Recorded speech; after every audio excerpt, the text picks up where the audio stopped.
लोक भवन में सीएम योगी आज करेंगे कैबिनेट की बैठक। 1 दर्जन से अधिक प्रस्ताव किए जा सकते हैं पेश।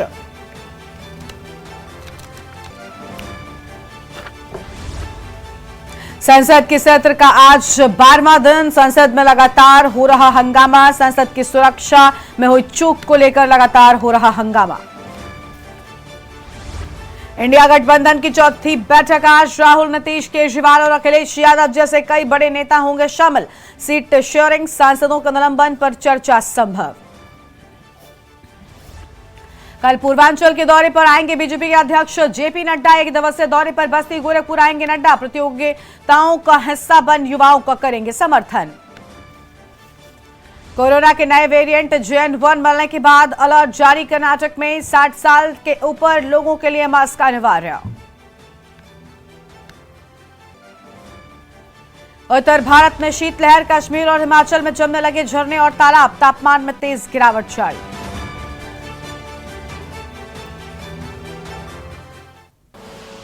आप देख रहे हैं के न्यूज, खबरों का सारथी। नमस्कार, आप देख रहे हैं के न्यूज इंडिया। मैं हूं आपके साथ गरिमा वाजपेयी और देश की बात की शुरुआत करते हैं बड़ी खबरों के साथ में। लखनऊ से बड़ी जानकारी आपको हम बताते हैं। सीएम योगी आदित्यनाथ आज कैबिनेट की बैठक करने वाले हैं। आज लोक भवन में होगी कैबिनेट की बड़ी बैठक। 1 दर्जन से अधिक प्रस्तावों पर होगी चर्चा और आज सुबह 11 बजे होगी कैबिनेट की बैठक की बात सामने आई है। इस वक्त की अहम खबर आपको हम बता रहे हैं, जहां पर आज होगी कैबिनेट की बैठक। आज सुबह 11 बजे कैबिनेट की बैठक होगी। ये बड़ी खबर आपको हम बता दें। लखनऊ से खबर, सीएम योगी आदित्यनाथ आज कैबिनेट की बैठक करेंगे, तो यह अहम खबर आपको हम बता रहे हैं। आज लोक भवन में बैठक होगी। बड़ी जानकारी, 1 दर्जन से अधिक प्रस्तावों पर चर्चा होगी और बड़ी जानकारी आपको हम बता दें। इस वक्त की अहम खबर, आज सुबह 11 बजे होगी कैबिनेट की बैठक होगी। तो सुबह 11 बजे होगी कैबिनेट की बैठक और कई अहम प्रस्ताव आज कैबिनेट में पेश किए जा सकते हैं। तो कई अहम प्रस्ताव कैबिनेट में पेश किए जाएंगे। बड़ी खबर आपको बता रहे हैं, आज लोक भवन में होगी कैबिनेट की बैठक। और इसी खबर पर बातचीत के लिए हमारे साथ में हमारे संवाददाता भरत सेठी लखनऊ से जुड़ चुके हैं। भरत, आज कैबिनेट की अहम बैठक होनी है। मुख्यमंत्री की अध्यक्षता में यह बैठक होगी और बताया जा रहा है कि कई अहम प्रस्ताव है जो आज की इस कैबिनेट की बैठक में पेश किए जा रहे हैं। पूरी जानकारी क्या है आपके पास? देखिए, बिल्कुल बता दें कि लगभग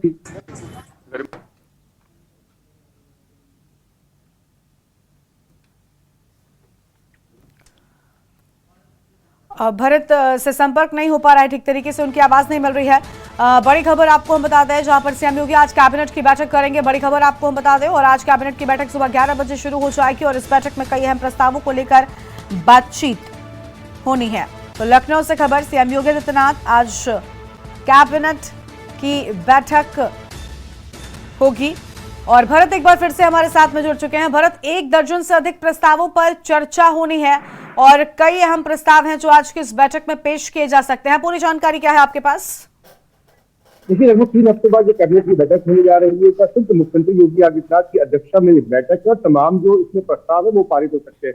अगर बात करें औद्योगिक विकास की बात करें, चाहे गन्ना एवं चीनी उद्योग की बात कर ले, चाहे ऊर्जा की बात करें, चाहे आवास की बात करें, तमाम ऐसे प्रस्ताव हैं जो बैठक में रखे जा सकते हैं और उसको प्रस्ताव किया जा सकता है।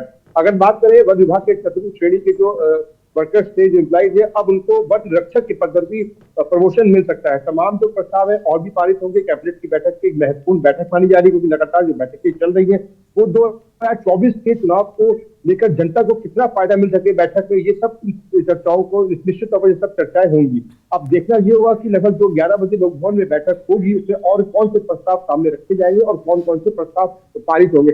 अगर बात करें शीतकालीन सत्र के बाद पहली बैठक होने जा रही है कैबिनेट की और निश्चित तौर पर बैठक में कई अहम निर्णय भी लिए जा सकते हैं। बात करें गन्ने के जो मूल्य में वृद्धि को लेकर और भी कई ऐसे प्रस्ताव हैं जो पारित होना निश्चित माने जा रहे हैं। अब देखना होगा कि कैबिनेट के बाद किन प्रस्तावों पर मोहर लगती है, कौन से प्रस्तावों पर चर्चाएं होती है। बिल्कुल, इंतजार उस वक्त का है जब कैबिनेट की बैठक में कौन से प्रस्ताव पेश किए जाएंगे, वो सामने आएगा। लेकिन फिलहाल बताया जा रहा है कि आज की बैठक में जो कैबिनेट के प्रस्ताव पेश किए जाने हैं उनमें से कई हैं जो जनहित में एक अहम किरदार निभा सकते हैं और जनता के लिए काफी फायदेमंद भी हो सकते हैं। भरत, लेकिन निश्चित तौर पर तमाम बातों को रखा गया, समक्ष कैबिनेट में रखा जाएगा कि किस तरीके से उत्तर प्रदेश वासियों को जो बेनिफिट्स मिल सके और चाहे वो रेट इंक्रीजमेंट को लेकर अगर जो चर्चा चली बिजली विभाग के हो सकता है रेट ना बढ़े, इन तमाम चीजों पर एक बार फिर चर्चा होगी और निश्चित तौर पर को किस तरीके से फायदा मिले, इस पर जरूर कैबिनेट का ध्यान रहेगा कि किन किन महंगाई को लेकर जो बातें चल रही थी उस पर भी कहीं ना कहीं कमी लाई जाए। जैसे कि कुछ रेट्स हैं जो इंक्रीज किए जाने वाले थे, चाहे बिजली के दामों की बात कर ले, चाहे उनके ऊपर अन्य विभागों के द्वारा जो रेट्स है वो इंक्रीज होने थे। अब बैठक में ये चर्चा होगी कि जो रेट बढ़ने हैं बिजली के या नहीं बढ़ने हैं, या किस तरीके से जनता को लाभ मिल सके। मुख्यमंत्री योगी आदित्यनाथ अपनी अध्यक्षता में जो बैठक कर रहे हैं, तमाम चीजों पर महत्वपूर्ण बिंदुओं पर भी चर्चा करना निश्चित तौर पर माना जा रहा है। बिल्कुल, कई महत्वपूर्ण बिंदुओं को लेकर इस बैठक में चर्चा हो सकती है। बहुत शुक्रिया भरत आपका, फिलहाल के लिए बने रहेगा, आगे भी आपसे अपडेट लेंगे। तो अहम खबर आपको बता दें, बड़ी जानकारी लखनऊ से है, जहां पर 1 दर्जन से अधिक प्रस्तावों पर चर्चा हो रही है। बड़ी खबर आपको बता रहे हैं, 1 दर्जन से अधिक प्रस्तावों पर होगी चर्चा और आज सुबह 11 बजे होगी कैबिनेट की बैठक की बात सामने आई है। तो आज सुबह 11 बजे होगी कैबिनेट की बैठक। अहम खबर आपको बता रहे हैं, लखनऊ से सीएम योगी आदित्यनाथ आज कैबिनेट की बैठक करने वाले हैं। इस कैबिनेट की बैठक में कई अहम प्रस्तावों को लेकर चर्चा भी होने वाली है और आज लोक भवन में कैबिनेट की बड़ी बैठक होगी। तो लखनऊ से ये बड़ी जानकारी आपको हम बता रहे हैं, जहां पर आज लोक भवन में कैबिनेट की बड़ी बैठक होनी है और 1 दर्जन से अधिक प्रस्तावों पर इन सबको लेकर चर्चा होगी। ये बड़ी खबर आपको हम बता रहे हैं और एक छोटे से ब्रेक के लिए यहां पर रुक रहे हैं, चल लौटेंगे। आप देख रहे हैं के न्यूज, खबरों का सारथी। ब्रेक के बाद आप सभी का स्वागत है। प्रयागराज से आम खबर आपको हम बताते हैं, जहां ज्ञानवापी विवाद मामले में आज फैसला आएगा। मामले में इलाहाबाद हाईकोर्ट का आज फैसला आएगा और दाखिल 5 याचिकाओं पर आएगा फैसला। सिविल वाद की पूछनीयता सर्वे आदेश के खिलाफ है याचिकाएं, इंतजामिया कमेटी और सुन्नी सेंट्रल वक्फ बोर्ड की है याचिका और 19 दिसंबर की सुबह करीब 10 बजे फैसला आएगा। ये बड़ी खबर आपको हम बता रहे हैं, जहां पर 19 दिसंबर की सुबह करीब 10 बजे फैसला आने की बात सामने आ रही है। अहम खबर आपको हम बता रहे हैं, फिलहाल इस वक्त ये बड़ी जानकारी आपको हम बता दें। तो अहम खबर आपको हम बता रहे हैं, जहां पर सिविल वाद की पूछनीयता सर्वे आदेश के खिलाफ है याचिकाएं और अहम जानकारी आपको हम बता रहे हैं इस वक्त की अहम खबर।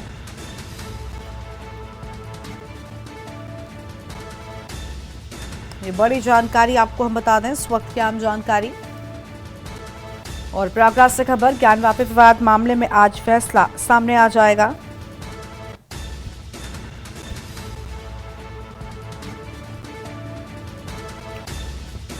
तो यह खबर आपको हम बता रहे हैं, जहां पर आज फैसला आएगा और सिविल वाद की पूछनीयता सर्वे आदेश के खिलाफ है याचिकाएं। अहम खबर आपको हम बता दें और दाखिल 5 याचिकाओं पर आज फैसला आएगा। वाराणसी की ज्ञानवापी विवाद से जुड़ी बड़ी खबर, याचिकाओं पर इलाहाबाद हाईकोर्ट कल अपना फैसला सुनाएगा और इस मामले में सुनवाई पूरी होने के बाद हाईकोर्ट ने 8 दिसंबर को अपना जजमेंट रिजर्व कर लिया था। जस्टिस रोहित रंजन अग्रवाल की सिंगल बेंच का फैसला सुबह 11 बजे के करीब आने की उम्मीद है। तो यह अहम खबर आपको हम बता रहे हैं, फिलहाल इस वक्त की बड़ी जानकारी आपको हम बता दें।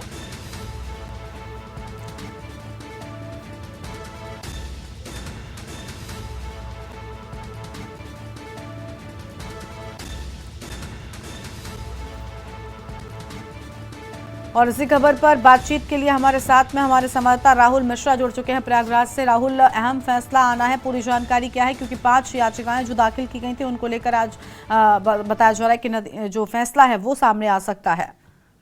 जी, आपसे बता दें कि प्रयागराज में आज जो फैसला है बहुत महत्वपूर्ण माना जा रहा है, क्योंकि जो मुस्लिम बोर्ड तरफ से ये याचिका दाखिल की गई थी ज्ञानवापी मामले में, उसे देखते हुए 5 याचिकाओं पे आज सुनवाई होनी है।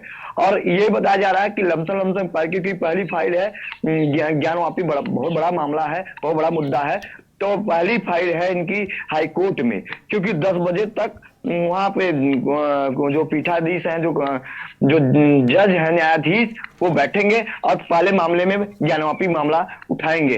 तो हम ये 10 बजे के बाद 10:40 तक ये फैसला आ जाएगा और आने के बाद हम अपने के न्यूज़ दर्शकों को और जनता को भी ये दिखाने जा रहे हैं क्या होगा, क्योंकि आज 2 दिन से मामला ये चल रहा है, कल भी चल रहा था और आज भी है मामला ये, क्योंकि 2 प्रशासनिक अमला चारों तरफ से छावनी बनाए हुए हैं, क्योंकि मामला बड़ा है। तो इसे देखते हुए हाईकोर्ट के आसपास जो प्रशासनिक अमला है सब चारों तरफ से छावनी बना करके खड़े हुए हैं कि कोई अप्रिय घटना ना हो, क्योंकि जो फैसला आना है बहुत ही महत्वपूर्ण फैसला है, क्योंकि सर्वे के पक्ष में या खिलाफ में जो आ सकता है ये तो 10 बजे के बाद ही मालूम चलेगा। जी बिल्कुल 10 बजे के बाद ही सच जो है वो सामने आ सकेगा और क्या फैसला आता है इन पांचों ही याचिकाओं को लेकर ये देखना बहुत अहम होगा। राहुल, ये भी जानना चाहेंगे कि इस फैसले को लेकर क्या कुछ इंतजाम कोर्ट परिसर के बाहर किए गए हैं, क्योंकि बताया जा रहा है काफी अहम ये फैसला है, माने जा रहे हैं, इसके लिहाज से विशेष इंतजाम भी कर लिए गए हैं। जी जी जी, आपसे बता दें कि ये फैसला दो समुदाय का है, दो समुदाय को देखते हुए प्रशासनिक, लेकिन हाँ सबसे बड़ी बात है कि अभी तक इतने फैसले आए, चाहे पक्ष हो, चाहे विपक्ष हो, चाहे हिंदू पक्ष हो, चाहे मुस्लिम पक्ष के, अभी तक कोई ऐसी अपनी घटना नहीं आई, क्योंकि कहीं ना कहीं सब जानते हैं कि जो प्रशासन है टाइट है, तो प्रशासनिक अमला अपनी तरह से पूरी तैयारियां की है, पर लेकिन हाँ ये है कि कोई अपनी घटना यहाँ हो नहीं सकती, क्योंकि जो सरकार है, सरकार की मंशा जीरो टॉलरेंस की है, वो अभी दिखाई दे रहा है। औरों सरकारों में या औरों में तो कहीं ना कहीं हो भी जाया करता था, लेकिन इसमें कोई चांस नहीं हो सकता, अब होगा तो बना भरेंगे। जी बिल्कुल, शुक्रिया आपका हमारे साथ राहुल जोड़ने के लिए और अधिक जानकारी साझा करने के लिए। तो इंतजाम पूरे कर लिए गए हैं। बड़ी खबर आपको हम बता रहे हैं, ज्ञानवापी विवाद मामले से जुड़ी आम खबर, जहां पर 5 याचिकाओं को लेकर फैसले की बात सामने आ रही है और इंतजामिया कमेटी सुन्नी सेंट्रल वक्फ बोर्ड की याचिकाएं हैं। बड़ी खबर आपको हम बता दें, इस वक्त की आम जानकारी 19 दिसंबर की सुबह करीब 10 बजे आएगा फैसला। तो 19 दिसंबर की सुबह करीब 10 बजे फैसला आएगा और प्रयागराज से खबर, ज्ञानवापी विवाद मामले में आज फैसला आएगा। अहम खबर आपको हम बता रहे हैं, ज्ञानवापी विवाद मामले में आएगा फैसला। मामले में इलाहाबाद हाई कोर्ट का आज फैसला सामने आएगा। तो यह अहम खबर आपको हम बता दें।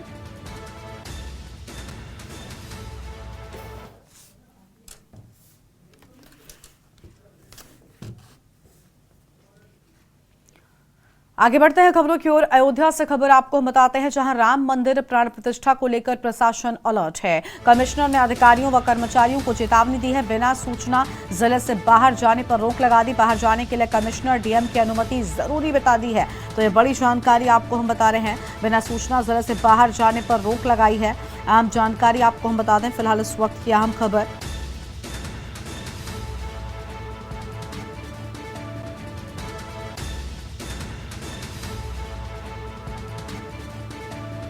तो ये बड़ी खबर आपको हम बता रहे हैं, कमिश्नर ने अधिकारियों कर्मचारियों को चेतावनी दे दी है।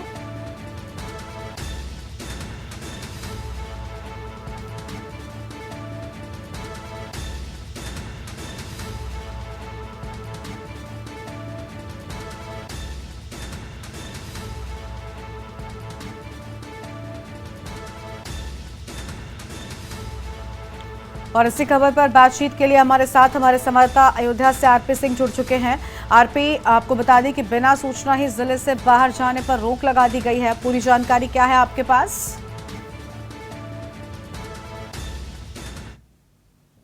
तो बंद कर दी गई है और इतना ही नहीं, सभी अधिकारी को 24 घंटे रेड मोड में रखा गया है। चाहे खुफिया विभाग हो, चाहे जितनी एजेंसी हो, जितने यहाँ का कार्य, चाहे प्रापण विभाग हो या आला अधिकारी जितने हैं, 24 घंटे ये अपने कार्यरत पे रहेंगे और सबकी मोबाइलें खुली रहेंगी। कोई मोबाइल बंद करने का वो नहीं है, क्योंकि यहाँ के जितने आईजी डीआईजी जितने लोग हैं यहाँ ऊपर से आते थे, क्योंकि सूबे के मुखिया आदा नहीं जाएगा, कोई कोताही नहीं बरती जाएगी, किसी के पर कोई वो नहीं, क्योंकि सब लोग एकदम रेड अलर्ट मूड में रहेंगे। यहाँ के जितने खुफिया अलाउ है, चाहे जितने विभाग है, सबको रेड अलर्ट मूड में रखा गया है, क्योंकि जैसे जैसे पहाड़ पैठा नजदीक आती है तो वो ऐतिहासिक पल है जिसका लाभ हर आदमी लेना चाहता है। तो कहीं ना कहीं सुरक्षा के लिहाज से चार चौबंद व्यवस्था की गई है, जगह जगह पे कैमरे लगाए गए हैं और कैमरे का जितने सीसीटीवी कैमरे हैं उस पर भी प्रशासन बैठा हुआ है, चप्पे चप्पे पे निगरानी कर रहा है, कहीं भी कोई भी अपने घटना न घटे। और बराबर जो है सादे वर्दी में जो पुलिस विभाग है और जो अलाउ विभाग है, सब पूरे भ्रमण कर रहे हैं, जगह जगह पे मंथन कर रहे हैं। और जो जन्मभूमि का जितना क्षेत्र है उसमें 3-4 जोनों में बांटा गया है,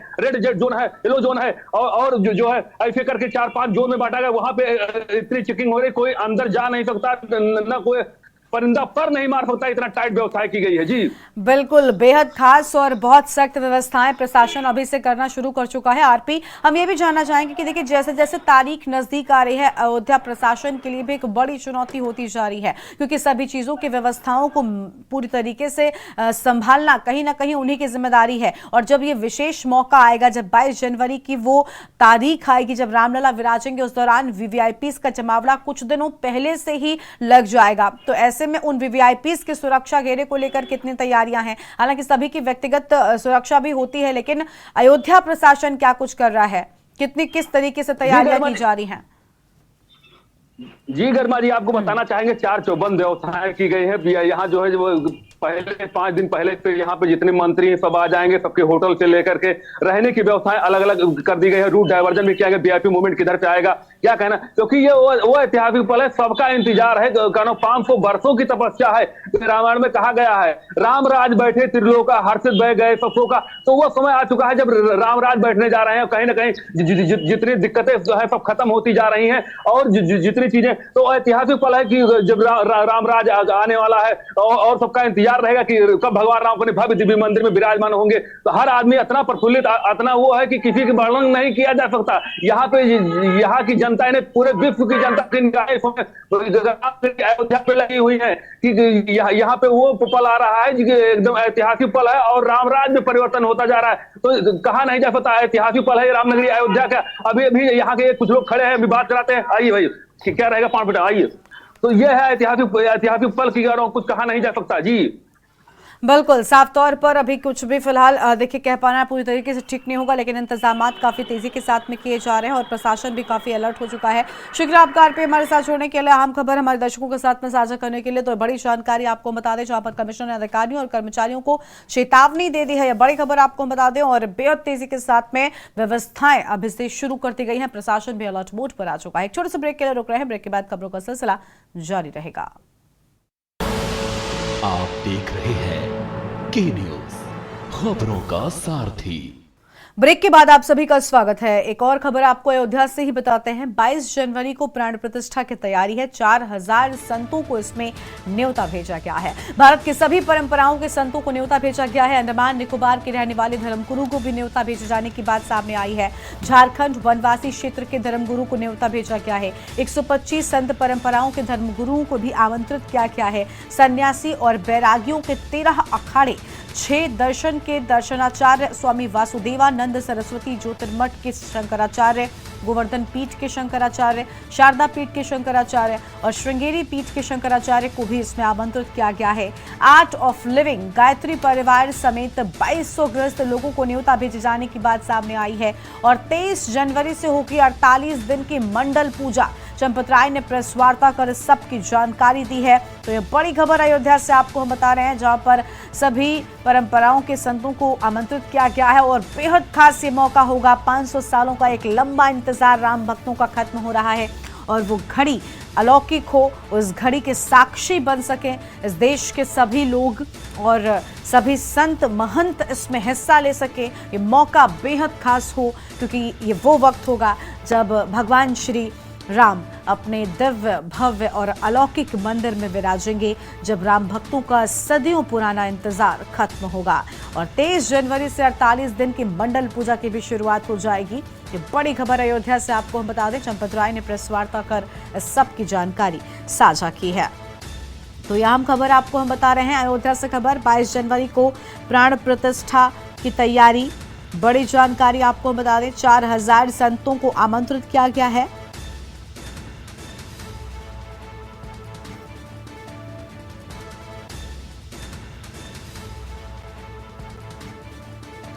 और अंडमान निकोबार के रहने वाले धर्मगुरु को भी न्योता भेजे जाने की बात सामने आई है।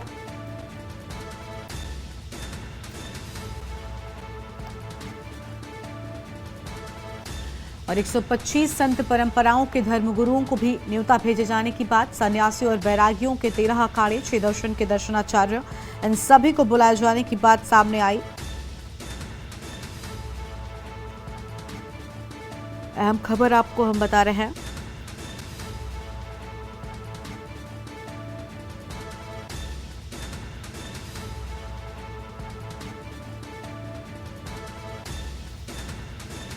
और इसी खबर पर बातचीत के लिए हमारे साथ हमारे संवाददाता आरपी सिंह जुड़ चुके हैं।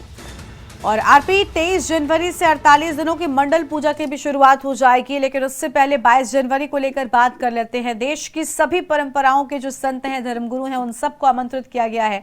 ये वो पल होगा जब रामलला अपने मंदिर में विराजेंगे और उस पल को खास बनाने के लिए, उस पल के साक्षी बनने के लिए इन सभी अहम लोगों को न्योता भेजा गया है।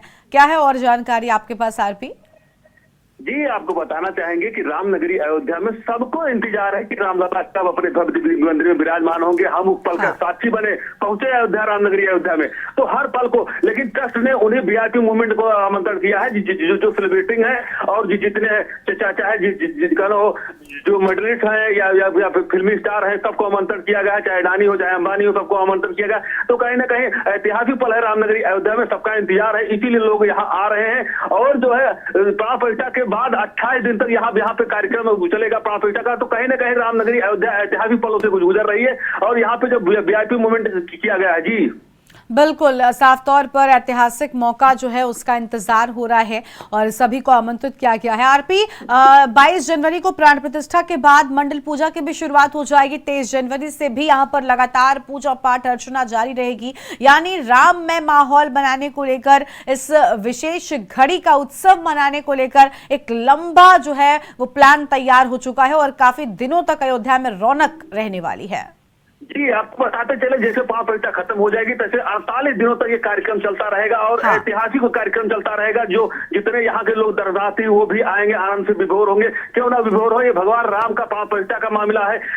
500 वर्षों की तपस्या लोगों की पूरी होने जा रही है। सबका इंतजार है कि हम इसमें शरीक हो और पहुंचे रामनगरी अयोध्या में और अपने जीवन को धन्य बनाए। वो पल है जो सबका इंतजार रहेगा कि कब भगवान राम अपने भव्य दिव्य मंदिर में विराजमान होंगे। वो पल आ चुका है, लोगों का इंतजार की छड़ी खत्म होती जा रही है और सब लोग का इंतजार यही रहेगा कि भगवान राम के प्राण प्रतिष्ठा में शामिल हो। जो लोग नहीं आ पाएंगे वो 23 तारीख से ला करके 48 दिनों तक जो प्राण प्रतिष्ठा उसमें आकर के आनंद लेंगे। तो ट्रस्ट जो है कहीं ना कहीं अपने हर पलों को छोड़ना नहीं चाहती, उसमें जो है पूरा सब लोगों को आमंत्रण कर रही है और कह रही है कि आइए दर्शन पूजन करिए, अपने जीवन को धन्य बनाइए। वो पल रहेगा। जी बिल्कुल, बहुत शुक्रिया आपका आरपी हमारे साथ जुड़ने के लिए और अहम जानकारी साझा करने के लिए। तो 22 जनवरी को प्राण प्रतिष्ठा की तैयारी पूरी हो चुकी है और इस मौके को बेहद खास बनाने के लिए यहाँ पर अलग अलग लोगों को न्योता भी भेजा गया है। ये वाकई वो पल होगा जिसका इंतजार सदियों से राम भक्त करते आए हैं और अब जब वो मौका इतने नजदीक है तो इस मौके को साक्षी बनाने के लिए, उस पल के साक्षी बनने के लिए देश विदेश के जो संत हैं, हर एक परंपरा के संत हैं, सन्यासी, वैरागी हैं, उन सभी को इस खास मौके की एक झलक पाने के लिए आमंत्रित किया गया है। स्वामी वासुदेवानंद सरस्वती ज्योतिर्मठ के शंकराचार्य हैं, उन्हें भी इस मौके पर आमंत्रित किया गया है। गोवर्धन पीठ के शंकराचार्य, शारदा पीठ के शंकराचार्य को भी आमंत्रित किया गया है।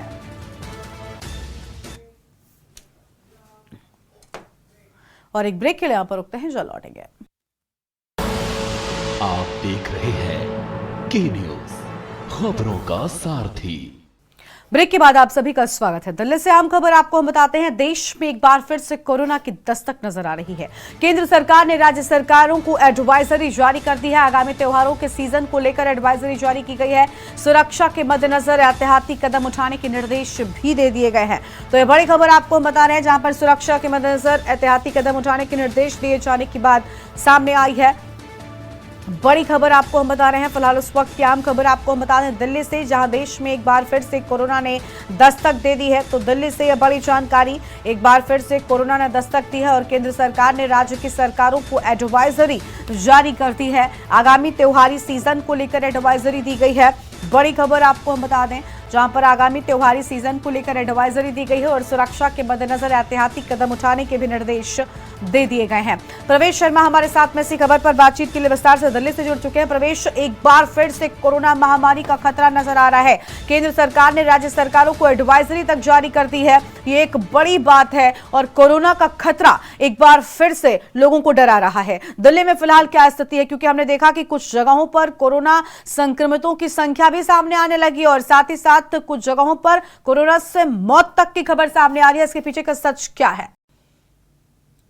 बिल्कुल, देखिए मैं आपको बता दूं कि देश में एक बार फिर से कोरोना डराने लगा है। फिर से वही स्थिति सामने आ रही है। देश में कोरोना का नया वेरिएंट HN.1 करके एक नया वेरिएंट सामने आ रहा है, जिसमें बड़ी तेजी से उसकी जो संक्रमितता है या बात करें फैलने की जो स्थिति है बहुत तेजी से नजर आ रही है। और सबसे ज्यादा भारत में केरल वो राज्य है जहां पर इससे संक्रमित सबसे ज्यादा पाए जा रहे हैं। और लगातार के आंकड़े की बात करें तो वहां पर 100 से ज्यादा जो है संक्रमित पाए जा रहे हैं। और इसी वजह से केंद्र सरकार ने शायद चिंता की स्थिति उत्पन्न हुई है और उन्होंने एक एडवाइजरी जारी करी है, क्योंकि आने वाले समय में अभी क्रिसमस है, उसके बाद नया साल है, देश में ये दोनों त्योहार बड़े धूमधाम से मनाए जाते हैं। उसको लेकर पहली एहतियातन तौर पर सुरक्षा के कड़े निर्देश दे दिए। साफ तौर पर केंद्र सरकार का कहना है एडवाइजरी में कि सभी राज्य जितने भी ये आंकड़े हैं उन पर नजर रखेंगे और क्या स्थिति उत्पन्न हो रही है उसका डेली रोजाना एक समीक्षा करेंगे। और सबसे बड़ी बात यह है कि कर्नाटक वो राज्य है जिसमें 60 साल से ऊपर के जो बुजुर्ग हैं उनको मास्क लगाना अनिवार्य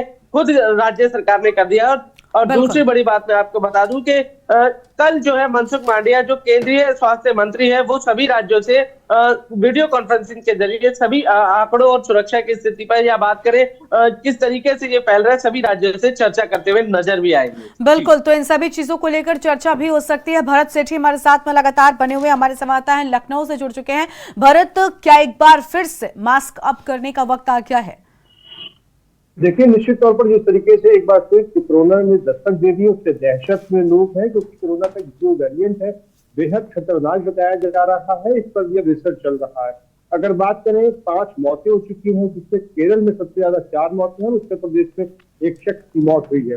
अब पूरा इसका ब्यौरा जुटाया जा रहा है कि किस तरीके से ये जो वेरिएंट है उसने उत्तर प्रदेश में दस्तक दी है और अब जांच के जो दौर है वो शुरू हो जाएगा। स्वास्थ्य विभाग की टीम है वो अलर्ट मोड पर आ जाएंगे, क्योंकि आने वाले समय में त्योहार है, चाहे वो नए साल की बात करें, नए साल की तस्वीर लोग टूटते हैं, और 25 दिसंबर की बात करें त्योहारों का सिलसिला स्टार्ट होने वाला है और कोरोना के दस्तक से लोग निश्चित तौर पर अब घबरा रहे हैं। लेकिन देखना ये होगा कि जिस तरीके से WHO ने एक एडवाइजरी जारी करी है, जैसे प्रोटोकॉल पर जो पहले नियम होता था कि मास्क पहनना, सैनिटाइजर का इस्तेमाल करना, 2 गज की दूरी, तमाम चीजों पर अब सरकार कब आदेश देती है उत्तर प्रदेश से कि लोगों को नियमों का फॉलो करना अनिवार्य होगा कि लोग अपने आप नियमों का फॉलो करेंगे निश्चित तौर पर। लेकिन घबराने की चिंता जरूर है, क्योंकि लगातार बढ़ते आंकड़े और मौत के आंकड़े कहीं ना कहीं चिंता का विषय जरूर बनते जा रहे हैं और आने वाले खतरे की घंटी बजा रहे हैं। बिल्कुल, खतरे की घंटी जरूर इसको देखा जा सकता है उसके तौर पर। और प्रवेश के पास जाएंगे। प्रवेश, देखिए हम देख पा रहे हैं कि चाहे अलग अलग राज्यों में भी अब लोगों को डर कोरोना का सताने लगा है। कोरोना के चलते देश ने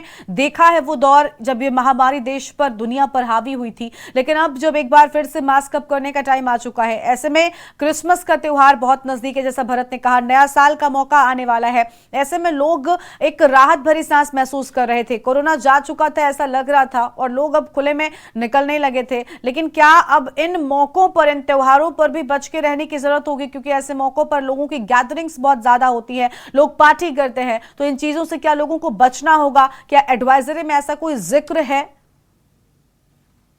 बिल्कुल, देखिए मैं आपको बता दूं कि एडवाइजरी में साफ तौर पर सिर्फ राज्य सरकार को दिशा निर्देश है। उसमें साफ तौर पर यह बोला गया है कि वो जितने भी आंकड़े हैं ये नए वेरिएंट के, उनका एक डेली एक रोजाना एक विस्तार से बात करें तो एक लिस्ट बना कर रखे, उसमें चर्चा देके डे बाय डे अगर वो बढ़ रहा है तो उसके लिए फिर सख्त कदम उठाने की दिशा निर्देश की तरफ आगे अग्रसर होंगे। लेकिन मैं आपको बता दूं कि कोरोना की 3 लहरें देश ने देखी है और पूरा देश जानता है कि कोरोना ने कितनी तबाही मचाई थी और कितने लोगों ने अपनी जान खोई थी। और मैं आपको बता दूं पिछली बार भी जब कोरोना की शुरुआत हुई थी वो केरल ही राज्य था जहां से स्टार्टिंग हुई थी, और इस बार भी 100 से ज्यादा वहां पर डेली कहीं ना कहीं आंकड़े सामने आ रहे हैं। और दूसरी बड़ी बात यह है कि सिंगापुर में जो है इसी वेरिएंट का सबसे ज्यादा तहलका मचता हुआ नजर आ रहा है। तो विशेष तौर पर मैं बता दूं जो सिंगापुर से भारत में प्रवेश करने की कोशिश कर रहे हैं तो उन पर विशेष तौर पर नजर रखने की एक रणनीति बनाई गई है, क्योंकि सिंगापुर के बाद भारत में अगर ये वेरिएंट प्रवेश बहुत तेजी से कर जाता है तो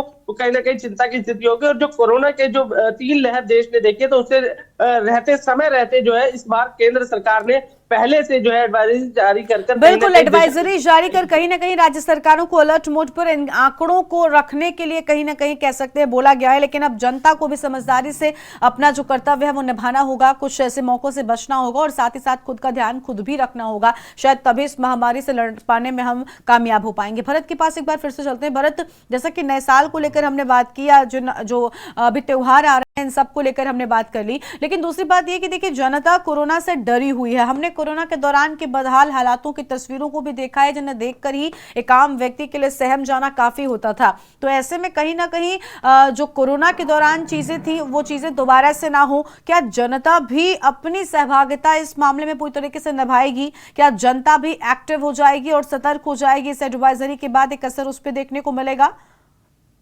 देखिए, निश्चित तौर पर जरूर जनता को खुद जागरूक होना पड़ेगा, तभी बढ़ते मामलों पर ब्रेक लगाई जा सकती है। सकती है। हाँ। जिस तरीके से पहला जब वेरिएंट आया था, पहली बार जब कोरोना आया था, तो उस समय लोगों को घर पे सरकार ने किया था।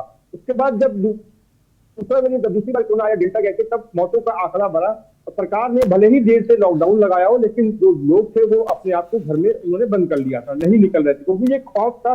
जिस तरीके से मंजर देखे गए थे, लोगों की जान जाना और लंबी लंबी कतारें, चाहे वो बैकुंठ धाम में हो, चाहे वो अंतिम संस्कारों के लिए लंबी लंबी लाइनें लगी हो, ये खौफ था, ये डर था जो लोगों के दिल में आज भी कहीं ना कहीं है कोरोना को लेकर। अब लोग हाँ। खुद अगर जागरूक होंगे, जब खुद मास्क पहनेंगे या प्रोटोकॉल का जो पूरी तरीके से फॉलो करेंगे और घरों में बिल्कुल बच्चों को भी कहेंगे कि जो अगर बहुत ज्यादा जरूरत हो तभी वो बाहर जाए, लेकिन अभी वो स्थिति नहीं आई है। लेकिन जब तक स्थिति ना ही है, ये बेहतर है जब तक खुद ही लोग पहले से तमाम जो नियमों का पालन करना शुरू कर दें। बिल्कुल, हालात बिगड़ने ना पाए इसको लेकर देखिए एक्टिव होना होगा और खुद अपनी जिम्मेदारियां भी निभानी होगी ताकि हम सुरक्षित रह सके और अपने आसपास मौजूद लोगों को भी सुरक्षित रह सके।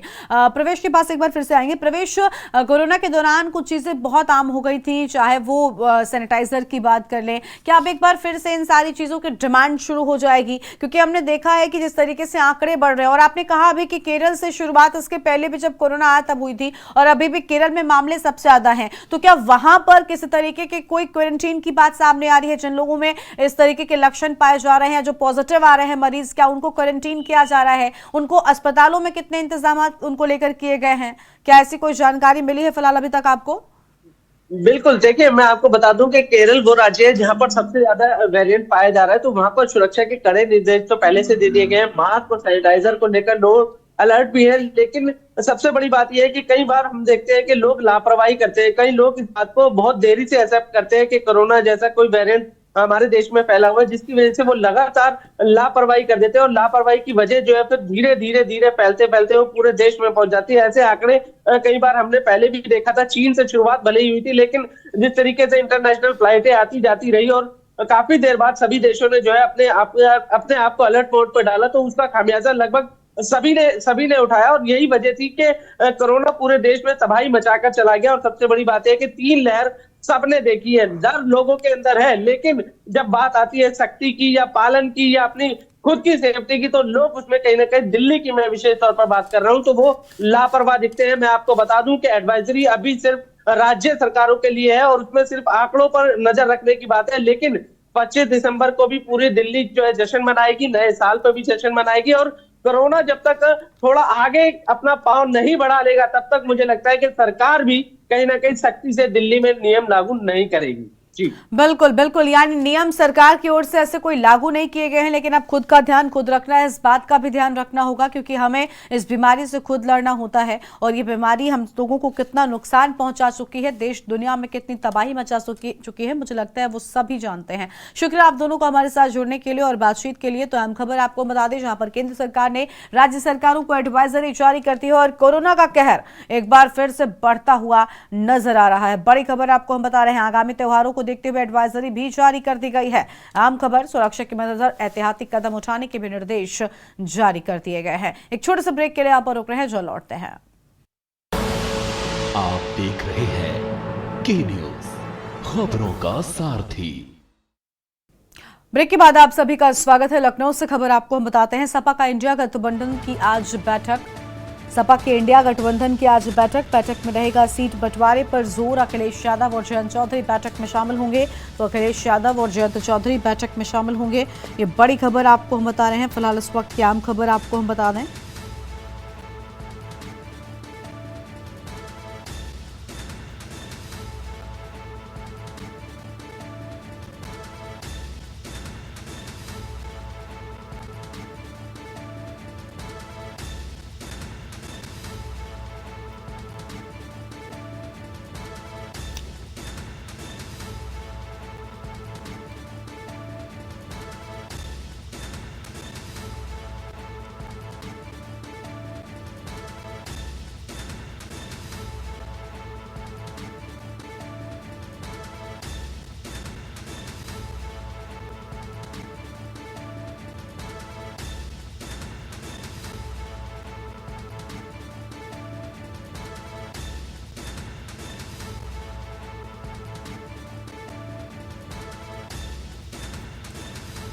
तो अखिलेश यादव और जयंत चौधरी बैठक में शामिल होंगे। सीट शेयरिंग और संयुक्त प्रचार के मुद्दे पर सपा अपनी बात रखेगी और संयुक्त रैली और सीटों के बंटवारे के निर्णय के मूड में सपा दलों के साथ जल्द फॉर्मूला बनाने की तैयारी को लेकर अहम खबर सामने आ रही है। और लखनऊ से अगली बड़ी खबर है, जहां पर कल यूपी के दौरे पर भाजपा के राष्ट्रीय अध्यक्ष जेपी नड्डा। भाजपा अध्यक्ष जेपी नड्डा कल पूर्वांचल के दौरे पर आएंगे। 1 दिवसीय दौरे पर बस्ती और गोरखपुर आएंगे नड्डा। बस्ती में आयोजित खेलकूद प्रतियोगिता का बनेंगे हिस्सा, युवाओं का समर्थन करेंगे। तो वहीं गोरखपुर में संगठनात्मक बैठक के जरिए पार्टी कार्यकर्ताओं से भी जुड़ेंगे जेपी नड्डा और नड्डा पार्टी के कार्यक्रम अभियानों की भी करेंगे समीक्षा। तो यह बड़ी जानकारी आपको हम बता रहे हैं, जहां पर पार्टी कार्यक्रमों की भी समीक्षा करेंगे जेपी नड्डा। आम खबर आपको हम बता रहे हैं।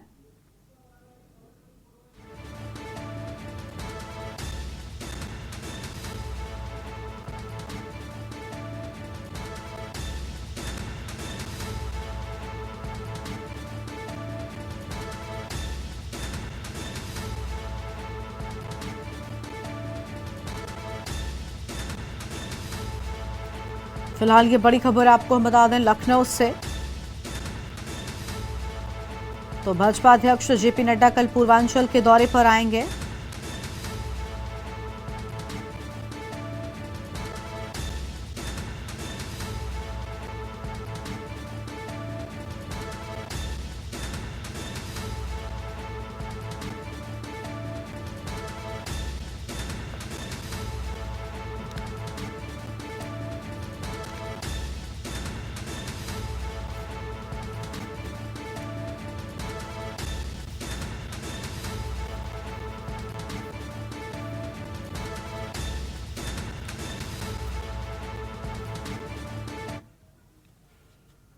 और अगली खबर आपको लखनऊ से ही बताते हैं। यूपी में विकास कार्यों को रफ्तार देने पर जोर। यूपी $1 ट्रिलियन की अर्थव्यवस्था बनाने पर जोर। बचे हुए 4 महीने में बचे हुए होंगे काम और काम को पूरा करने के लिए 60% बजट खपाएंगे विभाग। प्रदेश सरकार के लक्ष्य से विभाग का नहीं तालमेल। बचे हुए 4 महीनों में 61% धनराशि खर्च करने की चुनौती। बजट खर्च करने की धीमी गति होने पर निर्देश जारी। सरकार और शासन ने विभागीय प्रमुखों को निर्देशित किया है। आवंटित बजट से होने वाले कार्यों में तेजी लाने के निर्देश भी दे दिए हैं। तो ये बड़ी खबर आपको हम बता रहे हैं।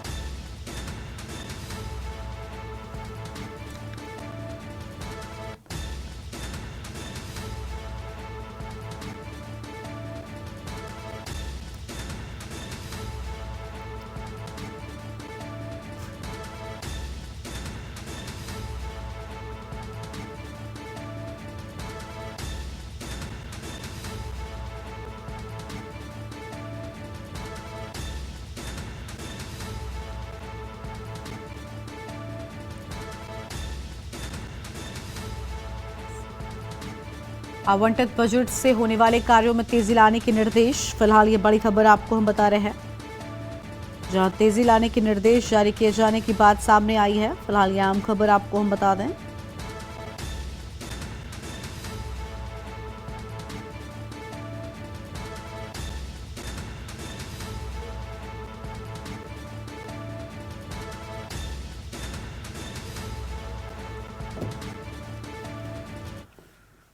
और एक छोटे से ब्रेक के लिए यहां पर रुक रहे हैं। आप देख रहे हैं के न्यूज, खबरों का सारथी। ब्रेक के बाद आप सभी का स्वागत है। महाराजगंज से खबर, जहां पशु तस्कर ने पुलिस पर चलाई गोली। जवाबी कार्रवाई में 3 पशु तस्कर गिरफ्तार।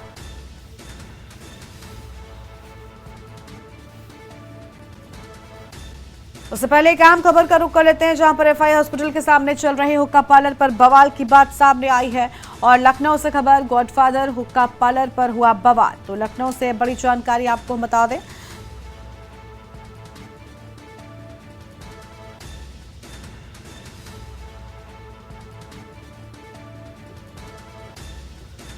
और यह अहम जानकारी आपको हम बता रहे हैं।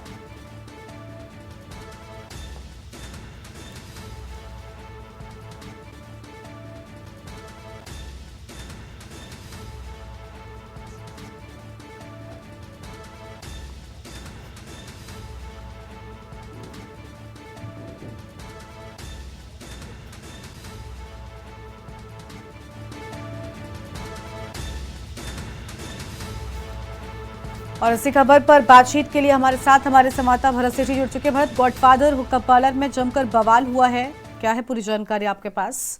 देखिए, सबसे पहले बता दें कि हुक्का पार्लर की बात करें, हुक्का पार्लर में प्रॉपर तरीके से उसको बंद कर दिया गया। उत्तर प्रदेश में बैन है, लेकिन उसके बावजूद भी कई हुक्का पार्लर जो है अभी वो अवैध रूप से चल रहे थे।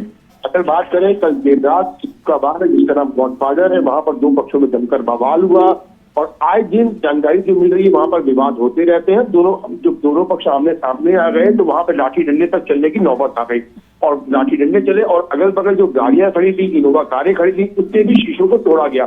फिलहाल जानकारी मिलते ही मौके पर पुलिस पहुंच गई। अब वहां पर सीसीटीवी जो फुटेज के जरिए उन लोगों की पहचान की जा रही है जिन्होंने हंगामा किया था और काफी देर तक हंगामा ये चलता रहा। अब उन लोगों की धरपकड़ के लिए टीमें लगा दी गई और जल्दी ही पुलिस पकड़ने की बात कर रही है। बिल्कुल। और भरत, देखिए नया साल का मौका आ रहा है, क्रिसमस का भी त्योहार बहुत नजदीक आ रहा है। ऐसे मौकों पर पार्टियां बहुत ज्यादा होने लग जाती हैं और बार्स भी एक बार जो बंद होते हैं वो शुरू हो जाते हैं। तो ऐसे में प्रशासन ने क्या अब कोई एक्शन लेने की तैयारी की है? प्रशासन की ओर से इन मौकों को देखते हुए कितनी सतर्कता बरती जा रही है? क्या कुछ तैयारियां हैं? देखिए, बिल्कुल जितने भी बार है जो अवैध रूप से चल रहे हैं उस पर अब कार्रवाई करने के लिए प्रशासन ने कमर कस ली है, क्योंकि ये जो बार है ये एक्टिव होते हैं। जो पार्टीज होती है नए साल और 25 जनवरी को लेकर तमाम जो बार एक गोपनीय तरीके से बार को चलाया जाता है, अब उस पर भी प्रशासन की टेढ़ी नजर है। अगर बात करें हुक्का बार की, तो कोविड काल के बाद से हुक्का बार को पूरी तरीके से बैन कर दिया गया था, बंद कर दिया गया था। लेकिन उसके बावजूद भी कई ऐसे बार है, चाहे वो बार की बात करें, चाहे वो हुक्का बार की बात करें, हुक्का पार्लर की बात करें, जो अवैध रूप से संचालित हो रहे हैं। जैसे ही पुलिस को जानकारी मिलती है, पुलिस उस पर कार्रवाई करती है, लेकिन पूरी तरीके से उत्तर प्रदेश की राजधानी लखनऊ की पुलिस इन पर बैन लगाने में, इनको बंद करने में नाकाम साबित हो रही है। जी ठीक है, बहुत शुक्रिया भरत आपका अधिक जानकारी के लिए। तो यह हम खबर आपको हम बता दें, जहां पर हुक्का पार्लर में जमकर बवाल हुआ है। हम खबर लखनऊ से आपको हम बता रहे हैं, गाड़ियों में तोड़फोड़ भी की गई है। तो ये बड़ी खबर आपको हम बता दें,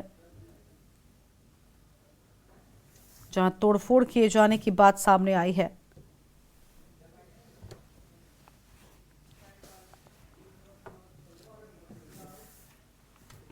और लखनऊ से अगली खबर है, जहां लोकसभा चुनाव से पहले भाजपा की रणनीति, पीएम विश्वकर्मा सम्मान योजना के लाभार्थियों को साधेगी भारतीय जनता पार्टी। यहां खबर आपको हम बता दें,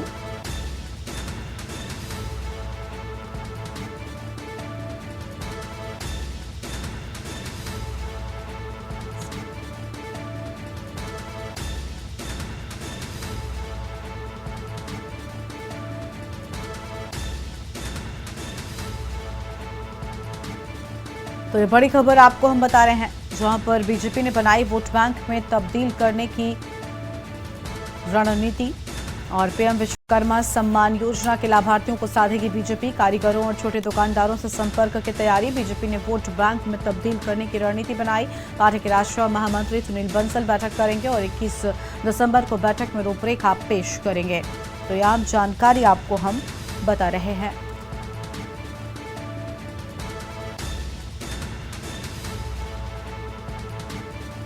और कारीगरों और छोटे दुकानदारों से संपर्क करने की तैयारी।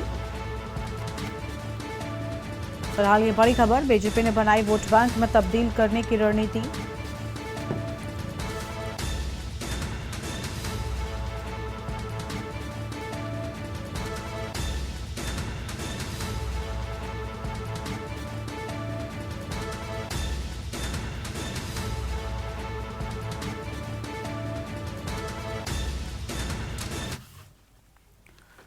लखनऊ से खबर आपको हम बताते हैं, जहां फिर सुर्खियों में जौहर विश्वविद्यालय की आयकर जांच में गड़बड़ी आई है। जांच में 450 करोड़ की गड़बड़ी आई सामने। जौहर विश्वविद्यालय में हुए निर्माण कार्यों का हुआ मूल्यांकन और करीब 494 करोड़ रुपए हुए थे खर्च। आयकर विभाग ने अपनी रिपोर्ट ईडी को सौंपी है।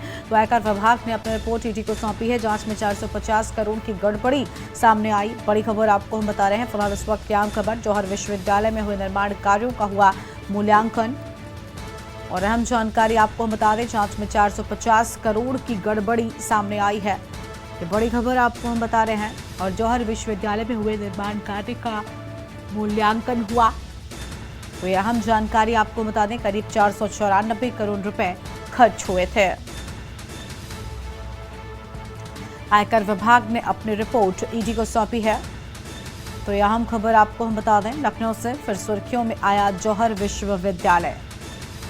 तो लखनऊ से बड़ी खबर आपको हम बता दें, जहां फिर सुर्खियों में आया जौहर विश्वविद्यालय की आयकर जांच में गड़बड़ी आई है और जांच में 450 करोड़ की गड़बड़ी सामने आई है। बड़ी खबर आपको हम बता रहे हैं।